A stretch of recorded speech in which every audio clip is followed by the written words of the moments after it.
हाँ जी, Indian economy class 12 chapter 4 था हमारे पास। ये वीडियो नंबर 2 है।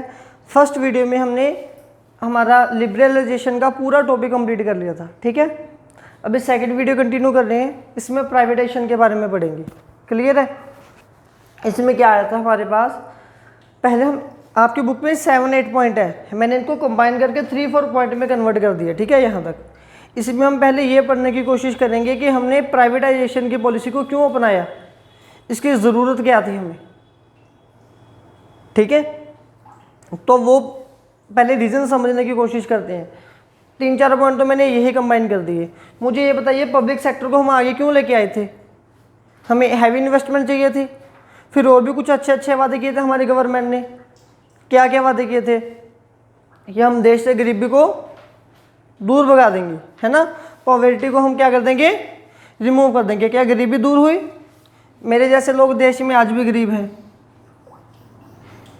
ठीक है। फिर बैकवर्ड इकोनॉमी, कि हम इकोनॉमी को इम्प्रूव कर देंगे। आप जैसे नालायक लोग आज भी दुनिया में एग्जिस्ट कर रहे हैं, ठीक है। तो मतलब कि हमारी इकोनॉमी भी इम्प्रूव नहीं हो सकी। Third point, employment generation. तो आज के टाइम पे हम लोग अनएम्प्लॉय हैं, आने वाले टाइम पे आप लोग अनएम्प्लॉय होंगे। मतलब कि हमारे देश का अनएम्प्लॉयमेंट रेट आज भी इंक्रीज होते जा रहा है। गवर्नमेंट इसका बड़ी सफाई से रेट हमें आंसर दे देती है कि हमारी पॉपुलेशन भी बढ़ते जा रही है, वो रीज़न सही है, लेकिन हमारी रिसोर्सेज भी तो बढ़ते जा रहे हैं। तो ये तो सरकार की गलती है कि पॉपुलेशन को कंट्रोल करवाने के लिए कुछ पॉलिसीज़ बनानी चाहिए थी। तो मतलब कि हमने कुछ ऐसे मेन बड़े बड़े टारगेट उठाए थे, जिस वजह से हमने बोला था कि प्राइवेट सेक्टर से हमने काम लेना ही नहीं, पब्लिक सेक्टर काम करेगा। लेकिन तो हम इसमें से कोई भी टारगेट अचीव कर ही नहीं पाए। तो फिर इसका रिजल्ट क्या निकला? रिजल्ट यही आया निकल के कि पब्लिक सेक्टर को कम कर दो। सरकार को मौका देके देख लिया, अब प्राइवेट लोगों को मौका दो। तो फिर क्या किया हमने पब्लिक सेक्टर को रिड्यूस करना शुरू कर दिया। पहले 17 से 8 किए, फिर 8 से कम करके 2 रह गए, अब 2 भी कम होने वाले हैं। तो प्रेजेंटली ये 2 कौन से हैं? एटॉमिक एनर्जी और रेलवे गवर्नमेंट ने अपने अंडर रखा, बाकी सारा कुछ फ्री कर दिया, ठीक है। फिर हमारे पास है सेकंड पॉइंट, एक गवर्नमेंट ने की disinvestment. Now what do mean by disinvestment? वैसे तो मैंने मीनिंग लिख दिया। डिसइन्वेस्टमेंट का मीनिंग क्या होता है?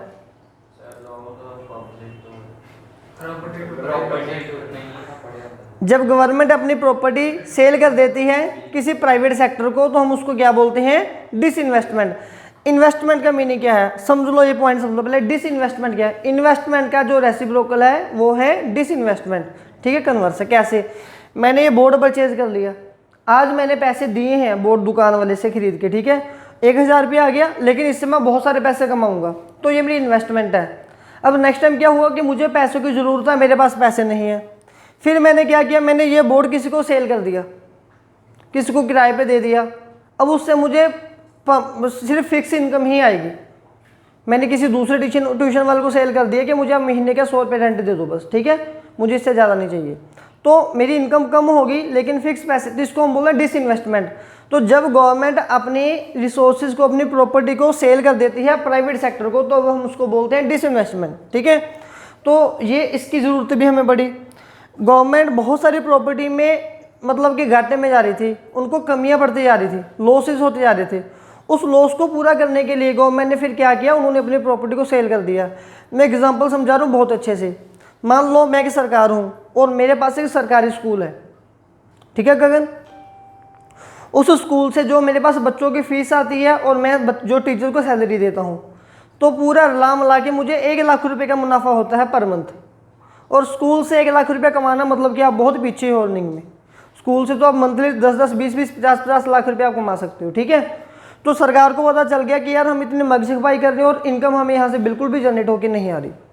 तो फिर मैंने क्या किया, मैंने वो स्कूल किसी प्राइवेट बंदे को सेल कर दिया और मैंने उसको बोला, देखो जी मैं यहाँ से ईयर का 12 लाख कमा रहा था, आप मुझे ईयर का 20 लाख दे दो, जो मर्जी करो, चाहे स्कूल बंद करो, चाहे फीस इंक्रीज करो, चाहे टीचर कम करो, जो भी करो। अब प्राइवेट सेक्टर क्या करेगा, आते ही फीसेस इंक्रीज कर देगा, ज़्यादा सैलरी वाले टीचर को घर बिठा देगा, अच्छे टीचर लेके आएगा कम सैलरी पे, ठीक है। तो मुझे मेरे प्रॉफिट मिलता रहेगा।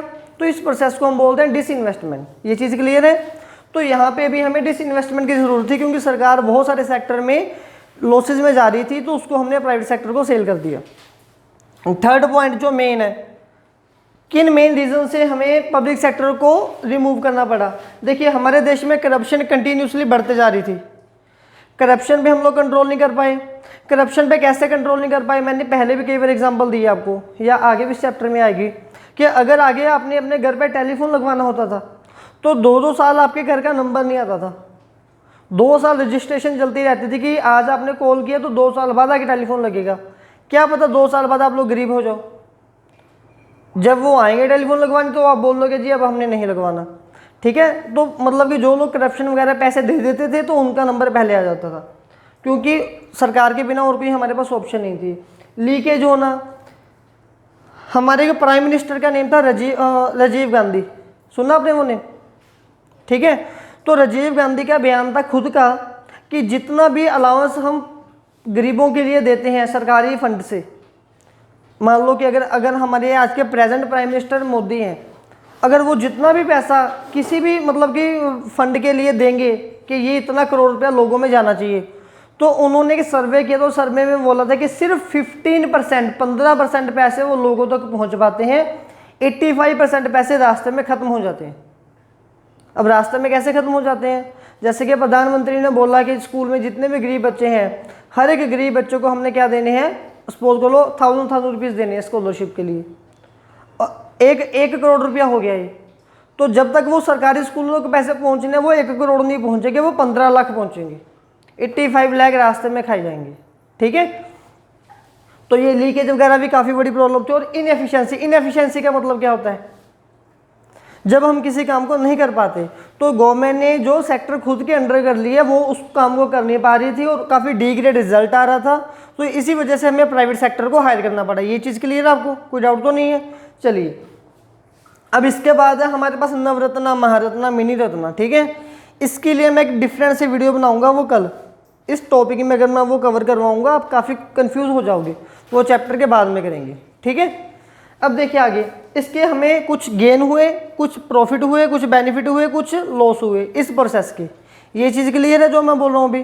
कुछ हमें इसके बेनिफिट मिले, कुछ हमें बेनिफिट नहीं मिले। ठीक है, सबसे पहला बेनिफिट हमें क्या हुआ, 1 मिनट यहाँ पे देखना सभी, जो PSUs होते हैं, ठीक है, जो प्राइवेट सेक्टर है हमारे, वो सोशल इंटरेस्ट के लिए काम करते हैं या सेल्फ इंटरेस्ट के लिए काम करते हैं? सेल्फ इंटरेस्ट के लिए। अब जैसे मैं प्राइवेट सेक्टर हूँ, मैं कौन सा सब्जेक्ट पढ़ाऊंगा, जो बच्चे पढ़ना चाहते हैं या जिसमें मुझे ज़्यादा पैसा दिख रहा है, जिसमें मुझे ज़्यादा पैसा दिखेगा। तो इसीलिए इसमें सेल्फ इंटरेस्ट तो हो जाता है इग्नोर, उसको तो 1 स्टार रेटिंग मिलती है। लेकिन जो प्राइवेट सेक्टर है उसमें सेल्फ इंटरेस्ट को प्रमोशन दिया जाता है और इसका ही बेनिफिट ज़्यादा है मेरे लिहाज से। क्यों मेरे लिहाज से ज़्यादा? क्योंकि मैं वो काम करूँगा जिसमें मैं परफेक्ट हूँ, जिसमें मैं माहिर हूँ, और मैं बेटर रिजल्ट ला के दूंगा आप लोगों को। ठीक है, मुझे ज़बरदस्ती नहीं बोला जाएगा कि मैं मैथ्स का, इकोनॉमिक्स का टीचर हूँ, पंजाबी पढ़ाऊँ, इंग्लिश पढ़ाऊँ, मुझे यही सब्जेक्ट दिए जाएंगे। दूसरा पॉइंट हमें मिला, जो प्राइवेट सेक्टर था हमारे पास, अब इस पॉइंट को भी समझ लो, मेरे शहर में मैं अकेला हूँ ट्यूशन पढ़ाने के लिए, तो मैं कभी भी ऊपर टाइम पे नहीं आऊँगा, आपको टाइम से पहले भेज दूँगा, बहुत ज़्यादा कोरा हो के आपके साथ डील करूँगा, क्योंकि आप लोगों के पास और कोई ऑप्शन ही नहीं है। लेकिन अगर यहाँ पे इस शहर में 10-15 इंस्टीट्यूशन होंगे तो मुझे आपको अपने साथ जोड़ के रखना होगा। मुझे अपना standard of quality, standard of education, जो नोट्स वगैरह, वो हर एक चीज़ को इम्प्रूव करके रखना होगा। मेरा पॉइंट समझ रहे हो ना आप? क्योंकि अगर आप मेरे से सेटिस्फाइड नहीं हो तो दूसरे लोग बैठे हैं। तो पहले टाइम में क्या होता था कि सिर्फ और सिर्फ सरकार थी और सरकार को पता था कि इनके पास हमारे बिना और कोई भी चॉइस नहीं है, तो वो हमेशा डिग्रेड प्रोडक्शन कर रहे थे। प्रोडक्शन उन्होंने अच्छी क्यों करनी है, कोई कस्टमर आ रहा आए, नहीं आ रहा ना, उनको कोई लेना देना नहीं है। लेकिन जब से प्राइवेट सेक्टर आया, प्राइवेट सेक्टर ने आके कंपटीशन इंक्रीज कर दिया। अब एक शहर में जहाँ पे एक दुकान होती थी सरकारी, वहाँ पे 10 दुकानें खुल गई प्राइवेट। अब कस्टमर कौन सी दुकान पे जाएगा, क्यों जाएगा? जहाँ पे उसको सामान अच्छा मिलेगा, मतलब कि जहाँ पे उसको क्वालिटी अच्छी मिलेगी। मेरा पॉइंट क्लियर हो गया ना आपको? तो जो प्राइवेट सेक्टर आया उसने कंपटीशन इंक्रीज कर दिया और क्वालिटी को भी इंप्रूव कर दिया, और इसका डायरेक्ट बेनिफिट हम सबको हो गया। सही है पॉइंट? थर्ड मेरिट हमें जो मिली, बेनिफिट मिला, जो प्राइवेट सेक्टर था, प्राइवेट सेक्टर प्रॉफिट मैक्सिमाइजेशन के लिए काम करता है। अब जैसे मैं हूँ, मैं किस लिए काम कर रहा हूँ कि मुझे ज़्यादा से ज़्यादा पैसे कैसे मिल सके, ठीक है। तो ज़्यादा से ज़्यादा पैसे कमाने के लालच में मैंने आगे लिखा है diversification. What do you mean by diversification? Variety, ठीक है। अब जैसे 3-4 साल पहले मैं सिर्फ इकोनॉमिक्स पढ़ाता था या मैथ पढ़ाता था, फिर अभी प्रीवियस ईयर मैंने क्या किया, मैंने 9th-10th के ऑल सब्जेक्ट कंटिन्यू करवाने शुरू करवा दिए, क्योंकि बच्चे मेरे पास आ रहे हैं, मैंने टीचर हायर कर लिए और मेरे पास बच्चे ज़्यादा आने लग गए, तो मैंने अपने सेंटर में डाइवर्सिफिकेशन ला दी। अभी मैं कॉमर्स के बाकी सब्जेक्ट शुरू करने के लिए सोच रहा हूँ, क्योंकि बच्चे आ रहे हैं तो डाइवर्सिफिकेशन आ जाएगी, मुझे इनकम ज़्यादा होगी, बेनिफिट ज़्यादा होगा इस चीज़ से। मेरा पॉइंट समझ रहे हो आप लोग? और एक एग्जांपल समझा रहा हूँ, आज से 10-20 साल पहले जब हमारे घर शादी वगैरह होती थी तो हम लोग क्या खाते थे, वही लड्डू जलेबी 2-3 वैरायटी। आजकल जब मैरिज है कितनी तरह की मिठाई आ रही है। वो डाइवर्सिफिकेशन कैसे आई? वो इस वजह से आई, कंपटीशन की वजह से, ठीक है। तो फोर्थ पॉइंट हमारे पास आ गया, कंज्यूमर सवर्जिनिटी का मतलब क्या है? कंज्यूमर सवर्जिनिटी का मतलब कि कस्टमर अपनी मर्जी से जो कोई भी चीज़ को परचेज कर सकता है। जब गवर्नमेंट सेक्टर में आप किसी प्राइवेट दुकान पे जाओ, अब जो प्रोडक्ट परचेज करना चाहते हो आपको वो मिल जाएगा। मोबाइल खरीदना है, मोबाइल वाली दुकान पे जाओ, समोसा खाना है, समोसा वाली दुकान पे जाओ, कपड़े खरीदने कपड़े वाली दुकान पे जाओ। अब अगर आप गवर्नमेंट सेक्टर में जा रहे हो, गवर्नमेंट सेक्टर में, वहाँ पे आपको मोबाइल नहीं मिलेगा, वहाँ पे आपको गाड़ी नहीं मिलेगी, वहाँ पे आपको वो देंगे कणक चावल दाल जो सरकार देना चाहती है, तो वहाँ पे आप लोग सवर्जन नहीं हो, मतलब कि आप अपनी मर्जी के मालिक नहीं हो। लेकिन जब से प्राइवेट सेक्टर आगे आया तो वो चीज़ें आपको मिलनी शुरू हो गई जो लोग आप जिसकी डिमांड करते हो। ये पॉइंट क्लियर हो रहा है? नहीं हो रहा? नहीं हो रहा तो मुझे बताओ अभी। फिर से मैं बोल रहा हूँ, जब हम यहाँ पे बैठे हैं ना, तो जिस प्रोडक्ट की आपको ज़रूरत है प्राइवेट सेक्टर से वो मिल जाएगी, लेकिन गवर्नमेंट सेक्टर से हमें वो चीज़ें नहीं मिलती जो हमें चाहिए। हमें कौन सी चीज़ें मिलती हैं? जिनकी प्रोडक्शन गवर्नमेंट खुद करना चाहती है, वो हमारी नीड के हिसाब से नहीं मिलती, सरकार के हिसाब से मिलती है। इसको बोलते हैं कंज्यूमर सवर्जन। इसके बाद है इसके लॉसेस क्या हुए हमें। मैंने 2 लॉस लिखे हैं, वो यहीं से निकाले हैं। जब मैंने यहाँ पे बोला था कि प्राइवेट सेक्टर सेल्फ इंटरेस्ट के लिए काम करता है, तो इसमें तो मेरी खुद की ग्रोथ हो रही है, चलो मेरी तो ग्रोथ हो जाएगी, लेकिन लोगों का क्या? लोगों का तो नुकसान हो गया। अब अगर आप लोग मेरे से पूछोगे कि सर आपने मिल्क सेल करना है या वाइन सेल करनी है, मेरा आंसर क्या होगा? लेकिन लॉजिकली आंसर ये क्यों होगा? मैं सोचूंगा यार अगर मैंने मिल्क सेल करना है, लोगों के घर जाना पड़ेगा, साइकिल पे या बाइक पे, गेट खड़काना पड़ेगा और 1 मंथ वेट करनी पड़ेगी पैसे कलेक्ट करने के लिए, और वो आफ्टर 1 मंथ पता नहीं वैसे मिलेंगे या नहीं मिलेंगे, और 2-2, 3-3, 4-4 रुपये कमाए जाएंगे, और जो जानवर है उनके साथ भी मगज खपाई करनी पड़ेगी। अब दूसरी ऑप्शन है वाइन वाली, ना तो मैंने आपकी दुकान पे कोई पॉलीथीन रखना है, लिफाफा रखना है, पूरी ईगो कट के साथ काम करना है और उनसे पहले पैसे लेने हैं, बाद में उनको सामान देना है, और 1-2 महीने में मेरा घर महल जैसा खड़ा हो जाएगा। तो 10 साल मैंने मिल्क सेल कर लिया, फिर भी इतनी इनकम नहीं आएगी जितनी 1 साल में वाइन शॉप से कमा लूँगा। अब इसका रीज़न क्या है? इसका रीज़न क्या है कि वो जो वाइन मैं सेल कर रहा हूँ वो मैं सेल्फ इंटरेस्ट के लिए सेल कर रहा हूँ, लेकिन लोगों को तो उसका कोई बेनिफिट नहीं हो रहा, समाज को उसका नुकसान है। तो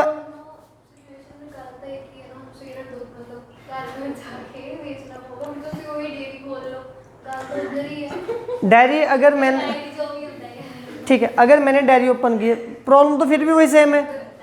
मान लो मैंने डायरी, अब यहाँ पे देखो नहीं मिलता, अगर मैंने अब डायरी भी खोल ली, बात तो फिर भी वही है, मुझे कितने कितने पैसे मिलेंगे, 2-2, 3-3, 4-4 रुपये प्रॉफिट होगा, और 1 मंथ मुझे वेट करनी पड़ेगी, लेकिन वहाँ पे वेट नहीं करनी पड़ेगी, और वहाँ पे मेरी इनकम का प्रोसेस बहुत जल्दी होगा।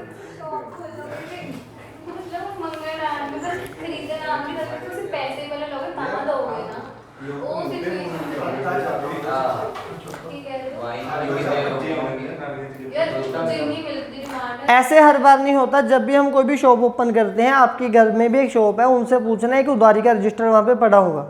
सिर्फ एक ही जगह पे उधारी का रजिस्टर नहीं पड़ा होता, वो वाइन शॉप पे। हाँ नहीं, वहाँ पे नहीं होता।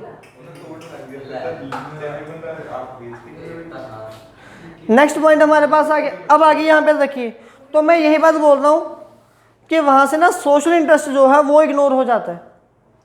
एक बंदा अपना बेनिफिट तो कर लेता है लेकिन 10 लोगों का नुकसान होता है वहाँ पे। अब जैसे मैं सब्जेक्ट पढ़ाने की कोशिश, सेल्फ इंटरेस्ट, मैं अपने हिसाब से उन बच्चों को पढ़ाऊंगा जो अच्छे घरों से या जो मुझे अच्छे पैसे दे सकते हैं। लेकिन जो बच्चा पढ़ना चाहता है सरकारी स्कूल का, उसके पास पैसे नहीं है और उसको इस वजह से मैं नहीं पढ़ा रहा, तो ये नुकसान वाली बात है देश के लिए। ठीक है। दूसरा पॉइंट, जो पुअर सोसाइटी है, अभी इसी पॉइंट से ये पॉइंट निकला है। मैंने जैसे उन लोगों को, उन बच्चों को हायर किया जो मुझे अच्छे पैसे दे देंगे, तो रिचेस्ट सोसाइटी को तो मैं पढ़ा दूंगा सेल्फ इंटरेस्ट के पॉइंट ऑफ व्यू से, लेकिन जो पुअर सोसाइटी है उनको ये फैसिलिटीज़ नहीं मिल पाएंगी, तो हमारी सोसाइटी में गैप फिर से और इंक्रीज हो जाएगा। जो अमीर बच्चे हैं वो पढ़े लिखे बन गए, जो गरीब बच्चे हैं वो अनएजुकेटेड बन जाएंगे। ठीक है। तो बल्कि डिफरेंस इंक्रीज होते जाएगा। ये पॉइंट क्लियर है। अब देखिए, इसके साथ ही जो प्राइवेटाइजेशन की एक एग्जांपल है, वो बुक में एक एग्जांपल आपको मेंशन है, सिटीसीला ट्रेजेडी। ठीक है। आंध्र प्रदेश में एक स्मॉल टाउन है जिसका नेम है सिरीसिला। ठीक है। वहाँ पे क्या हुआ, जब ये प्राइवेटाइजेशन हुआ था तो वहाँ पे एक इंडस्ट्री पे के ऊपर कंट्रोल किसने कर लिया, एक प्राइवेट कंपनी ने कर लिया। ये एग्जांपल समझना, मैंने आपको आज एग्जांपल में समझाया था कि जब भी प्राइवेट सेक्टर अपना कंट्रोल करता, सबसे पहले वो क्या काम करता है, प्राइसेस को इंक्रीज कर देता है। ठीक है। तो सिरीसिला ट्रेजेडी में क्या हुआ था, एक इंडस्ट्री के ऊपर जो हमने प्राइवेटाइजेशन को अप्लाई करवाया, तो जो इलेक्ट्रिसिटी वगैरह थी वो प्राइवेट सेक्टर के हाथों में आ गई। तो प्राइवेट सेक्टर के हाथों में आते ही उन्होंने जो इनकम, इलेक्ट्रिसिटी के रेट वगैरह थे वो हाई कर दिए। अब जब इलेक्ट्रिसिटी हाई होगी तो हम हमारे प्रोडक्ट का रेट हाई नहीं कर सकते, तो उन्होंने क्या किया, उन्होंने काफ़ी ज़्यादा कट कर दिया वेजेस में। जो उनके लेबर थे, उनके एम्प्लॉयर थे, उन्होंने उनकी सैलरी कम कर दी, कट कर दी, और कुछ लोगों को घर बिठा दिया। और प्राइवेटाइजेशन होने की वजह से वैसे भी महंगाई हो चुकी थी। अब जैसे कि आजकल कोरोना का टाइम है, तो वो लोगों के लिए काफ़ी मुश्किल हो गया अपना घर चलाना। तो एक सिचुएशन ऐसी आई कि वो लोग अपना खर्चा भी नहीं चला पा रहे थे, और इसी इंडस्ट्री से क्या हुआ, वहाँ के 50 वर्कर ने, 50 लोगों ने सुसाइड कर लिया। ठीक है। तो उसका जो इकोनॉमिक रीज़न था वो प्राइवेटाइजेशन से जोड़ा गया कि अगर उन लोगों ने सुसाइड करना है तो उन्होंने पहले क्यों नहीं किया, उन्होंने कब किया, प्राइवेटाइजेशन होने से बाद, क्योंकि उसी टाइम पे वो लोगों ने परेशान होना शुरू हुआ था। ठीक है।